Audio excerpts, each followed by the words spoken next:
نہیں ہے دعویٰ مجھے کوئی بارسائی کا، سہارا بس ہے تیرے در سے آشنائی کا۔ تمہارے چاہنے والوں میں گو حقیر ہوں میں، میری روی پہ نہیں داغ بے وفائی کا۔ امیر سارے جہاں کے اسے سلام کرے، ہے جس کے ہاتھ میں کاسا تیری گدائی کا۔ تیرے کرم نے کیا سب سے بے نیاز مجھے، نہیں ہے خوف زمانے کی کج ادائی کا۔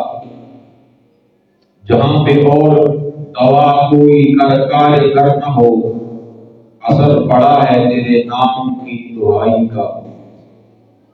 ظہور روز بلا کے مجھے وہ سنتے ہیں، صلا ملا ہے مجھے میری خوش نوائی کا۔ اللہ تبارک و تعالی جل جلالہ وعظم نوالہ وعظم شانہ وعظم قرآنہ کی حمد و ثنا محبوب کبریا احمد مصطفیٰ جناب محمد مصطفیٰ صلی اللہ علیہ وسلم کی بارگاہ بے کسمانہ کے اندر ہدیہ درود عرض کرنے کے بعد واجب الاحترام عزتوں اور تقریب کے لائق بزرگوں، جوانوں نوجوان ساتھی و عزیز بچوں، السلام علیکم ورحمۃ اللہ وبرکاتہ۔ جمعہ المبارک کے بابرکت لمحات کے اندر بس تھوڑی سی دیر آپ حضرات کی سماعتوں کی نظر کہ میں بھی بڑھاپے کی طرف پہنچ گیا، تو یقیناً کچھ لوگ اور بھی اپنی زندگیوں کو گزارنے کے بعد بڑھاپے میں جا پہنچے۔ انسان کی زندگی میں مختلف ادوار آتے ہیں۔ پیدائش کے بعد کچھ وقت وہ ایک انتہائی کمزور بچے کی حیثیت سے گزارتا ہے، انتہائی کمزور، جب نہ تو اسے سمجھ بوجھ ہوتی ہے اور نہ ہی وہ کچھ کرنے کے قابل ہوتا ہے۔ پھر آہستہ آہستہ بولنا شروع کرتا ہے اور اپنے پاؤں پر کھڑا ہونے لگتا ہے، پھر لڑکپن شروع ہوتا ہے جس میں عقل اور شعور کے دروازے کھلتے ہیں، جسمانی طاقت بھی بڑھتی ہے۔ پھر جوانی کا دور آتا ہے جب اس کی ذہنی نشو و نما ہوتی ہے، ذہنی اور جسمانی طاقت جو بن پڑتی ہے، وہ صلاحیتوں کے مطابق سب کچھ سمجھتا بھی ہے اور سب کچھ کر بھی سکتا ہے۔ پھر رفتہ رفتہ بڑھاپا شروع ہوتا ہے، جسمانی قوت بھی کمزوری میں بدلنے لگتی ہے، عقل و شعور میں بھی فتور سا پیدا ہونے لگتا ہے۔ اللہ تبارک و تعالیٰ اپنی لارے کتاب کے اندر ارشاد فرماتا ہے، ثم یخرجکم طفلا ثم لتبلغوا اشدکم ثم لتکونوا شیوخا ومنکم من یتوفی من قبل ولتبلغوا اجلا مسمى ولعلکم تعقلون۔ پھر جب اللہ تمہیں بچے کی صورت میں پیدا کرتا ہے، پھر تمہیں پروان چڑھاتا ہے تاکہ تم اپنی جوانی کو پہنچو، پھر زندہ رکھتا ہے تاکہ تم بڑھاپے کو پہنچو۔ تم میں سے بعض اس سے پہلے ہی دنیا سے رخصت ہو جاتے ہیں، وفات پا جاتے ہیں، اور وہ تمہیں اس لیے بھی باقی رکھتا ہے کہ تم اپنے مقررہ وقت تک پہنچ جاؤ، اس لیے کہ تم عقل سے کام لو۔ اب سورہ مومن کی آیت مبارکہ ہمیں کس عقل کی بات سمجھانے کی ہمیں کوشش کی جا رہی ہے کہ کون سی عقل سے کام لو۔ بچپن زندگی کا وہ مرحلہ ہے جس میں عقل و شعور ناپختہ ہوتا ہے، مگر یہ بھی حقیقت ہے کہ اس عمر میں جو کچھ دل و دماغ میں آ جائے وہ بھولتا نہیں۔ ہم اکثر ہمارے ہاں جب بچے چھوٹے چھوٹے ہوتے ہیں نا، ہم ان کی تربیت کا کوئی سامان نہیں کرتے، ہم کہتے ہیں کوئی بات نہیں، ابھی بچے ہیں، تھوڑے بڑے ہو کر خود ہی سمجھ آئے گا، تھوڑے بڑے ہو کر خود سمجھ آ جائے گی۔ ہم یہ نہیں سمجھتے کہ تھوڑے بڑے ہو کر ہمیں سمجھ نہیں آئی تو ہمارے بچوں کو سمجھ کیسے آئے گی۔ وہ گھر میں جو بھی حالات دیکھتے ہیں، یعنی اگر ان کے والدین دینی لہجے کے اندر محبت و اخلاص سے ایک دوسرے سے پیش آتے ہیں یا دوسروں سے پیش آتے ہیں، تو وہ بچے بھی اسی نرمی کو اختیار کرتے ہیں۔ اور اگر ان کے والدین دوسروں سے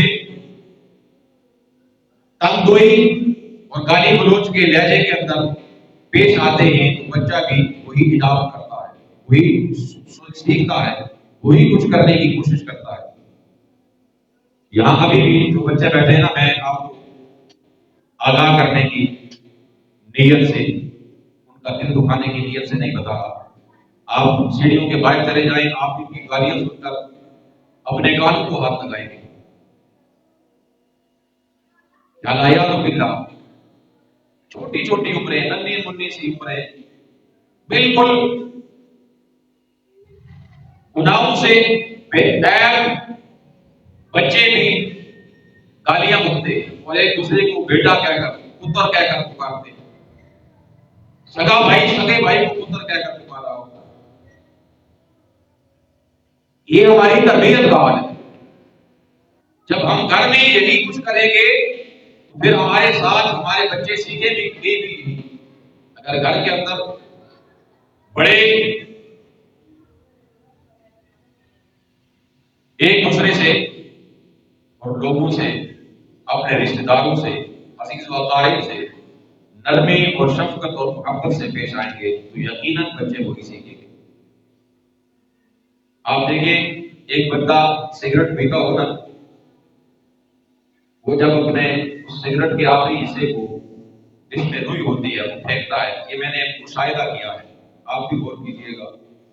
جب وہ پھینکتا ہے تو بچہ اسے اٹھا کر، اب اس کے اندر آگ بھی ہوتی ہے، بعض اوقات بجھ جاتا ہے تو بچہ اسے اٹھا کر وہی طریقہ کار اپناتا ہے اس کے ابے جی نے اپنایا۔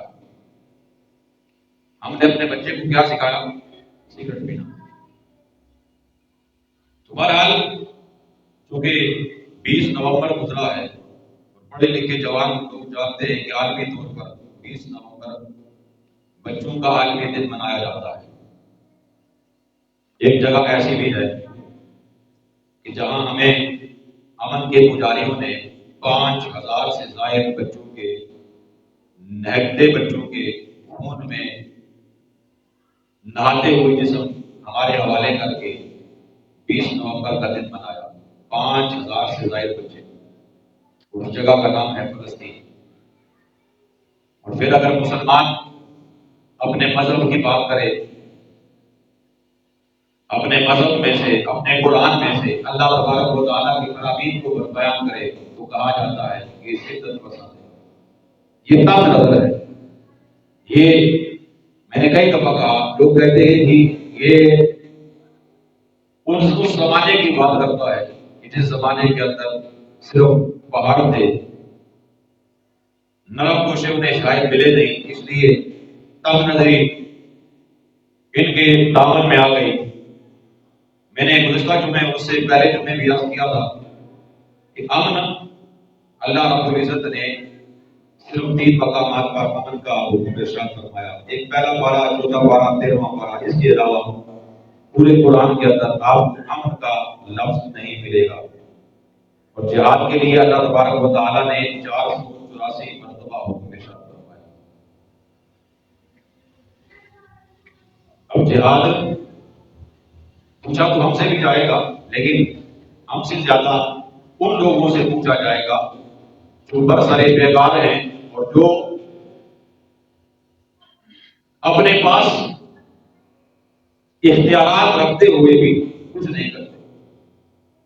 میں نے یہ بھی عرض کیا تھا کہ اگر ہم نے جہاد کرنا ہے تو ایک جہاد یہ بھی ہو سکتا ہے کہ ہم پیپسی پیتے ہیں، کوک پیتے ہیں، سپرائٹ پیتے ہیں، 7 اپ پیتے ہیں، ہم ڈیو کی بوتل پیتے ہیں، اگر یہی ہم چھوڑ دیں پھر بھی ہمارا جہاد میں حصہ ہو جائے گا۔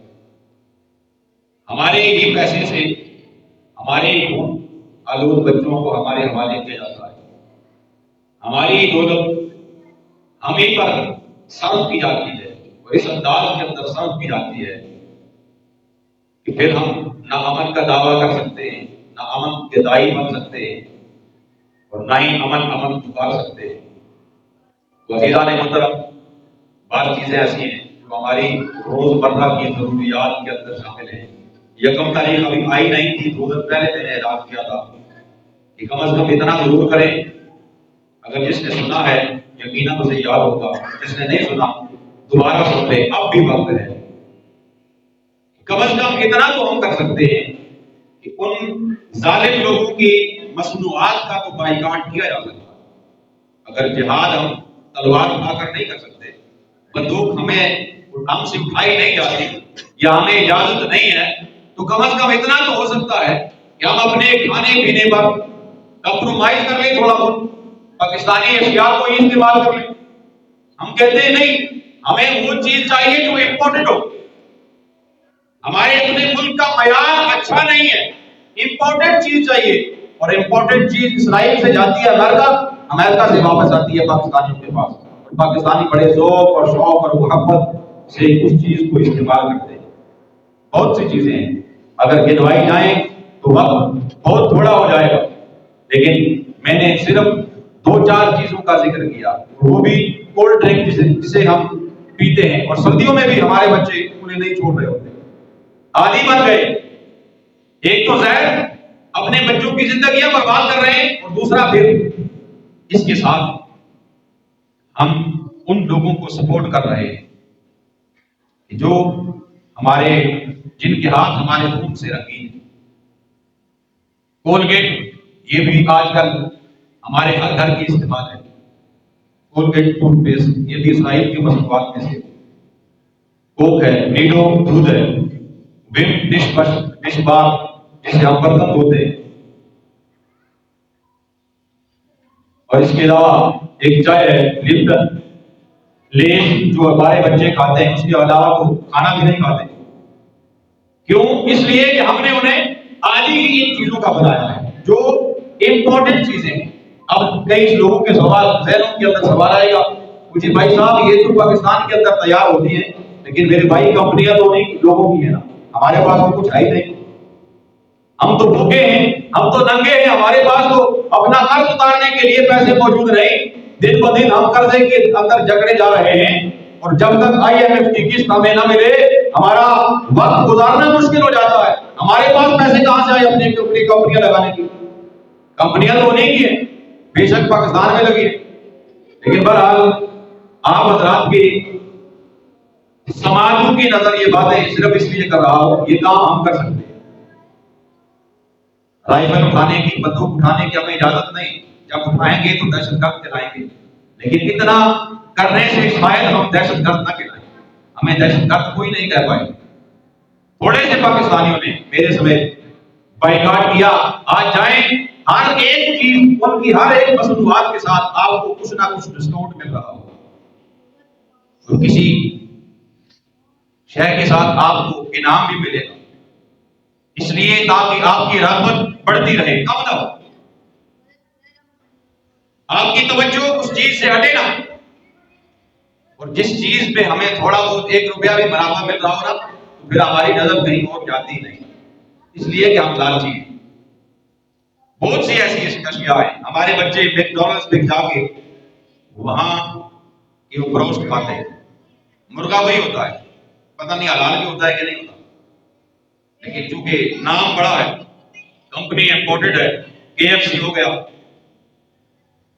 یہ باتیں شاید اس وقت آپ کو بہت بری لگ رہی، لیکن اللہ کی عزت کی قسم، یہی چیزیں انہی سے جو سرمایہ بنتا ہے نا، وہ اسرائیل ہمارے مسلمان بچوں کے، عورتوں کے، بوڑھوں کے، جوانوں کے خلاف استعمال کر رہا ہے، اور اسے کوئی بھی دہشت گرد نہیں کہہ رہا، عالمی طور پر اسے دہشت گرد نہیں کہا جاتا، بلکہ کہہ رہے ہیں کہ اس کے خلاف ظلم ہو رہا ہے، اس پر حملہ کیا جا رہا ہے۔ صرف 80 لاکھ یہودی اسرائیل کے اندر رہتے ہیں، صرف 80 لاکھ یہودی، 2 ارب سے زائد دنیا کے اندر مسلمان بستے ہیں، 80 لاکھ یہودیوں سے یہ عاجز ہیں 2 ارب مسلمان۔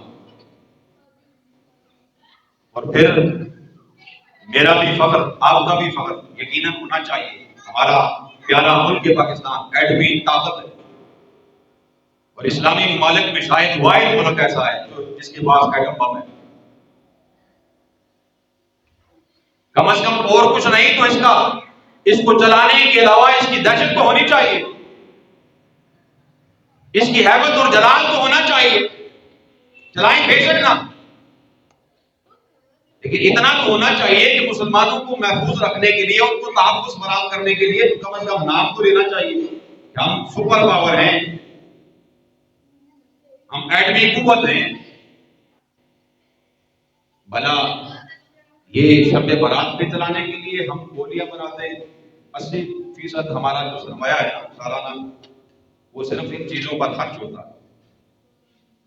یہ بڑی کھٹن بات ہے، مشکل بات ہے، لیکن چونکہ ہمارے فائدے کی ہے اس لیے کرنی چاہیے اور ہونا چاہیے کہ ہر انسان کو اپنا تحفظ کرنے کے لیے اللہ تبارک و تعالی نے بھی اختیار دے رکھا ہے، دین اسلام نے بھی اختیار دے رکھا ہے، اور دنیا کے قوانین بھی یہ اختیار دیتے ہیں کہ آپ اپنی پروٹیکشن کے لیے، آپ اپنی حفاظت کے لیے اپنے پاس کم از کم اتنا اسلحہ ضرور رکھ سکتے ہیں جو آپ کی حفاظت کے لیے لازم ہے۔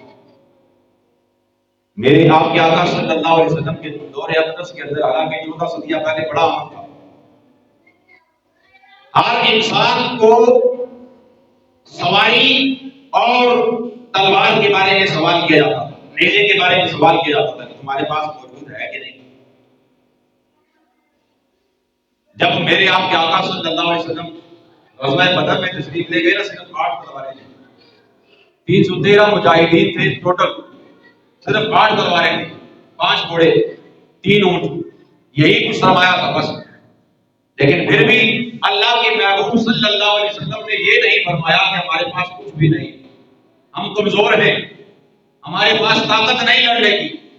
اللہ کے محبوب نے فرمایا کہ میدان سجانا ہمارا کام ہے، فتح اور نصرت کو کامیابی سے ہمکنار کرنا میرے اللہ وحدہ لا شریک کا کام۔ ساری رات اللہ کے محبوب صلی اللہ علیہ وسلم سجدہ ریز رہے، یا اللہ میری عزت رکھنا، پاس رکھنا، اگر یہ مسلمان آج ہار گئے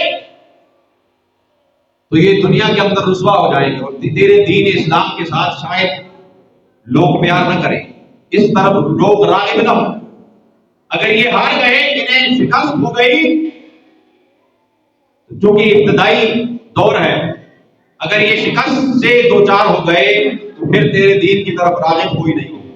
اللہ تبارک و تعالیٰ نے 313 کو بھی ہزار ہاں کر برتری اور فتح اور کامیابی سے ہمکنار کروایا۔ 313، 8 تلواریں، 5 گھوڑے، 3 اونٹ، اللہ نے پھر بھی فتح اور نصرت سے اللہ اپنے محبوب صلی اللہ علیہ وسلم کو نوازا، لیکن اس کے لیے میدان سجانا، میدان لگانا ضروری ہے۔ اللہ کی رحمت پر، اس کے کرم پر انسان کا توکل ہونا ضروری ہے۔ وَمَن يَتَوَكَّلْ عَلَى اللَّهِ، کہ اللہ پر توکل بھی تو ہونا چاہیے، ہتھیار ضروری ہے، لیکن اس پر اللہ پر ہتھیار کے ساتھ اللہ پر توکل بھی لازم ہے۔ کیوں؟ اس لیے کہ اللہ تبارک و تعالیٰ آپ کو فتح اور نصرت سے ہمکنار تبھی کرے گا جب آپ کا توکل اس پر ہوگا، آپ کا یقین ہوگا، کامل ایمان ہوگا کہ اللہ مجھے فتح عطا فرمائے گا۔ ہمارا ایمان ہی تو کمزور ہے، اسی لیے تو ہم پاکستان جو حاصل کیا تھا قائد اعظم محمد علی جناح رحمۃ اللہ تعالیٰ علیہ، اسے بھی 2 حصوں کے اندر تقسیم کر دیا، وہ بھی ہم بچا نہیں سکے۔ ایمان کمزور ہونے کی علامات یہی ہیں۔ تو بہرحال میرا آج کا صرف آپ سے صرف اتنی گزارش ہے کہ خدا را ان چیزوں سے سوشل میڈیا پر موجود ہیں، خبروں میں بھی آتی رہتی ہوں گی، آپ دیکھتے رہتے ہوں گے، بہت سی ایسی اشیاء ہیں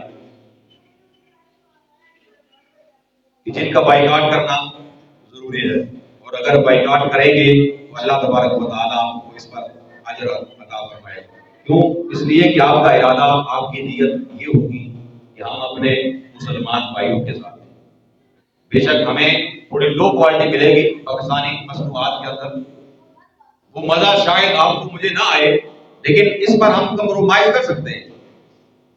اپنے مسلمان بھائیوں کے خون پر ہم کمپرومائز ہرگز نہیں کر سکتے، اور اگر کریں گے تو کل قیامت کو جواب دے بھی ہوں گے۔ میری یہ باتیں صرف ان لوگوں پر اثر کریں گی یا اثر انداز ہوں گی یا وہ قبول کریں گے جو میری طرح کے، تھوڑا سا جن کا درجہ تھوڑا سا اوپر ہے نا، کس میں؟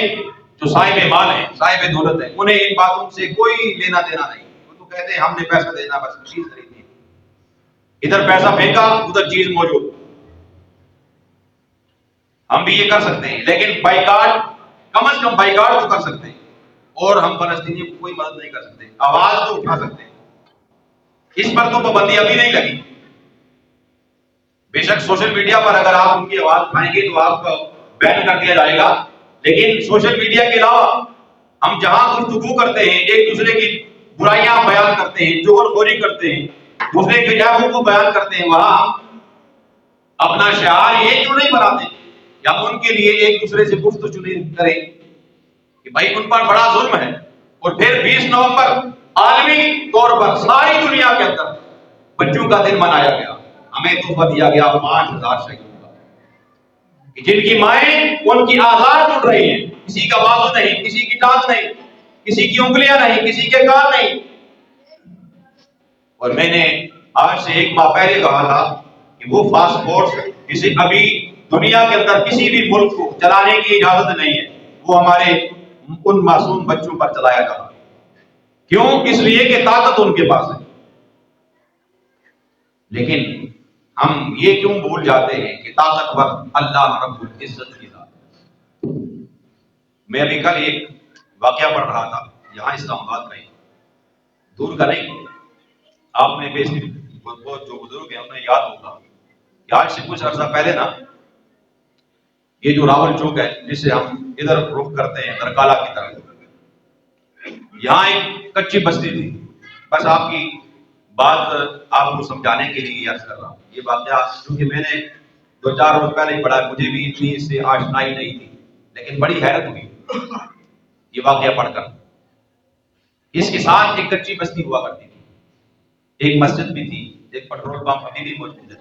مسجد شاید وہاں نہیں رہی، نہ وہ بستی رہی. پیٹرول پمپ چونکہ صاحب ثروت لوگوں کا ہوتا ہے وہ بھی موجود ہے. وہ مسجد غربا لوگوں کی ہوتی ہے، وہ بھی چلی گئی، وہاں سے شفٹ ہو گئی دوسری جگہ پہ. بستی جو کہ غریبوں کی تھی وہ بھی وہاں سے ختم کر دی گئی. اب جس شخص نے یہ ختم کی نا، اس نے کہانی لکھی تھی، بس میں آپ کو بتانا مقصود یہ ہے. اس نے کہا میں ایک بہت بڑے عہدے پر فائز تھا، نواز شریف کے دور کے اندر مجھے حکم ملا، پھر سیاسی باتیں، سیاسی چیزیں آڑے آ گئیں، پھر وہ حکم معطل ہو گیا. بے نظیر کے حکم دور کے اندر پھر حکم آیا، پھر معطل ہو گیا کیونکہ سیاسی فوائد نہیں ملتے. پھر جب جنرل پرویز مشرف صاحب آئے نا، جو دنیا سے چلے گئے، انہوں نے حکم دیا کہ مجھے جب میں یہاں سے گزرتا ہوں مجھے باہر دیکھ کر میری طبیعت ناساز ہو جاتی ہے، خراب ہو جاتی ہے، لہذا شام سے پہلے پہلے یہ بستی خالی ہونی چاہیے. میں صاحب ثروت تھا، جوانی تھی، اور اس لالچ کے اندر کہ جنرل صاحب مجھے اس سے بڑا عہدہ دیں گے، مجھے ترقی ملے گی، میں وہاں گیا، میں نے وہ بستی مسمار کر دی. جب وہ بستی مسمار ہو گئی تو ایک بوڑھی عورت اسی بستی کے اندر ایک ٹپے پر بیٹھی ہے، اور وہ کہہ رہی تھی کسی سے کہ اس سارے آپریشن کو سارے انجام دینے والے شخص سے ملنا چاہتی تھی. اسے کہا گیا یہاں سے چلی جاؤ، اس نے کہا نہیں، اس وقت تک نہیں جاؤں گی جب تک میں اس شخص سے نہیں مل رہی جس نے اس بستی کو تباہ کیا ہے. وہ کہتا ہے مجھے پیغام پہنچایا گیا کہ وہ مائی آپ کو ملنا چاہتی ہے. میں گیا، اس نے اور کوئی بات ہی نہیں کی، اپنی جھولی پھیلائی. کس کے سامنے؟ اپنے رب کے سامنے. کہا کہ میری بد دعا ہے تجھے، میرا رب تجھ سے ہمارا یہ انتقام لے گا، میرا رب تجھ سے یہ انتقام ضرور لے گا. بس میں تجھے اتنا کہنا چاہتی ہوں اور میں کچھ نہیں کہنا چاہتی، میرا رب سب دیکھ رہا ہے. وہ کہتا ہے اتنی سی بات اس نے کی اور وہ مائی اپنا سامان اٹھا کر چلی گئی. کچھ عرصہ گزرا، میرے 2 جوان بیٹے کسی بیماری کے اندر مبتلا ہوئے اور دنیا سے چل بسے. میری بیوی کار ایکسیڈنٹ کے اندر چلی گئی، پھر اسی کار ایکسیڈنٹ کے اندر میرے دونوں بازو بھی کٹ گئے، میری دونوں ٹانگیں بھی کٹ گئی، اور میں اپنی نوکری سے بھی معزول ہو گیا. جوانی کے دن تھے، میں تو اس آس اور امید پر وہاں گیا تھا کہ مجھے ترقی میں سے ملے گی. مجھ پر الزامات لگائے گئے اور کرپشن کے الزامات لگائے گئے. اس وجہ سے مجھے برطرف بھی کر دیا گیا۔ یہ کہانی سنانے کا مطلب یہ ہے کہ اللہ وحدہ لا شریک دیکھ رہا ہے ہمارے حالات کو۔ اگر آج ہمارے پاس کسی بھی طرح کی کوئی طاقت ہے نا، قوت ہے، ہمارے بازوؤں میں کے اندر طاقت ہے، یا ہمارے پاس مال و دولت کی فراوانی ہے، اس کی وجہ سے اگر ہم کسی کو اذیت دیں گے تو شاید اس وقت وہ وقت گزر جائے، لیکن جس کے ساتھ ہم وہ کریں گے نا، اللہ تبارک و تعالی ایسی فریادوں کو فوراً سے پہلے سن لے گا۔ کہانی کا اختتام کیا ہوا کہ وہ شخص کہتا ہے کہ آج میں اس بڑھیا کو ڈھونڈ رہا ہوں کہ جا کر اس سے معافی طلب کروں کہ مجھے معاف کر دے، میں نے تو سب کچھ اپنا تباہ کر دیا، میرا تو سب کچھ ختم ہو گیا، لیکن وہ بڑھیا مجھے مل نہیں رہی۔ حضرات گرامی، ایسے حالات بھی ہوتے ہیں۔ میں فلسطین کی بات کر رہا تھا۔ آج اگر وہ طاقت کے نشے کے اندر ہے نا، تو اللہ تبارک و تعالیٰ کے محبوب نے یہ فرما رکھا ہے کہ ایک نہ ایک روز آئے گا کہ جس روز اللہ تبارک و تعالیٰ صاحب ایمان لوگوں کو ساری دنیا پر حکومت عطا فرمائے گا۔ ہمارا دور شاید نہ ہو کیونکہ ہمارے ایمان کمزور ہے، لیکن کوئی دور ضرور آئے گا۔ اور یہ بھی کہا گیا کہ اس وقت مسلمان گنے چنے ہوں گے، لیکن اللہ تبارک و تعالیٰ کے محبوب نے فرما دیا تو ہمارا یہ عقیدہ اور ایمان ہے کہ وہ دن آئے گا کہ جس دن یہ ساری سپر پاور طاقتیں ختم ہو جائیں گی۔ آج بھی اسرائیل میں بے حیرت ہے کہ ہمارے پاس سب کچھ ہوتے ہوئے بھی یہ فلسطینی کس چیز سے لڑ رہے ہیں۔ ہمارے ٹینک بھی تباہ ہو رہے ہیں، ہماری آرمی ماری جا رہی ہے، اور پھر ان کے پیچھے امریکہ جیسی سپر پاور ہے۔ وہ میں بھی حیرت ہے، لیکن ہمیں کیونکہ خیال نہیں آتا، ہم اس طرف توجہ نہیں کرتے۔ حضرات گرامی، بس اتنی سی التجا ہے، خدارا ان مصنوعات کا جب دکان پہ جائیں نا، بس آخری پیغام میرا یہ ہے، جب دکان پر جائیں تو کم از کم آپ کے سامنے، آج کل تو کوئی ایسا بچہ بھی میرے خیال میں نہیں ہے جس کو پتا نہ ہو کہ کون کون سی اشیاء ایسی ہیں کہ جن کا تعلق براہ راست اسرائیل سے جا ملتا ہے، جن کا جس چیز کا سرمایہ براہ راست انہیں ملتا ہے، وہ وہی پیسہ ہمارے مسلمان بھائیوں کے خلاف استعمال ہوتا ہے، اور ان کی طاقت یہی ہے بس، اور اس کے علاوہ کچھ نہیں۔ ہٹلر نے کہا تھا نا کہ میں نے 10% لوگوں کو چھوڑا۔ آج لوگ مجھے ظالم کہہ رہے ہیں، لیکن وقت آئے گا لوگ کہیں گے کہ انہیں بھی ختم کر دیا جاتا تو بہتر تھا، یہ کیوں بچے؟ اور وہ انہی لوگوں کے بارے میں کہہ رہا تھا جو کہ اسرائیلی۔ اللہ تبارک و تعالیٰ کے حضور میں دعا کو ہوں کہ رب تعالیٰ مجھے اور آپ کو بس اتنا سا جہاد کرنے کی توفیق عطا فرمائے کہ ہم ان امپورٹڈ چیزوں کے پیچھے بھاگنے کی بجائے اپنے پاکستانی مصنوعات کو استعمال کریں۔ بے شک ذائقہ تھوڑا کم ہو، لیکن استعمال کریں، کم از کم سرمایہ تو ہمارے ملک میں موجود رہے گا، ہمارے کام نہیں آئے گا، ہماری شاید کسی نسل کے کام آ جائے۔ اللہ تبارک و تعالیٰ ہمیں عمل کی توفیق عطا فرمائے۔